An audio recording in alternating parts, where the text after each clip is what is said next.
এই দুনিয়া একটা পরীক্ষা, আর এই পরীক্ষার সবচেয়ে কঠিন অংশ হলো নিজের নফসকে নিয়ন্ত্রণে রাখা।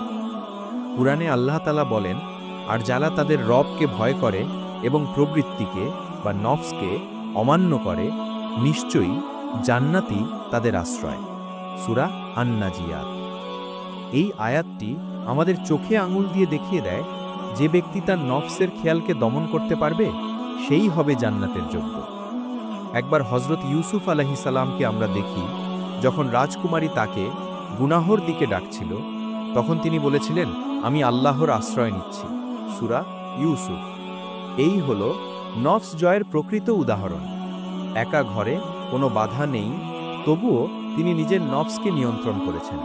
কেন? কারণ তার হৃদয়ে আল্লাহর ভয় ছিল। প্রিয় বন্ধুরা, আমাদেরও উচিত প্রতিদিনের জীবনে এই রকম নিয়ন্ত্রণের অনুশীলন করা। নিয়মিত সালাত আদায় করো। সালাত মানুষকে ফাহেসা ও মুনকার থেকে বিরত রাখে। সালাতের মাধ্যমে আত্মা পবিত্র হয় এবং নফস দুর্বল হয়ে পড়ে। নিজেকে প্রশ্ন করো, আমি যা করছি আল্লাহ কি খুশি হচ্ছেন?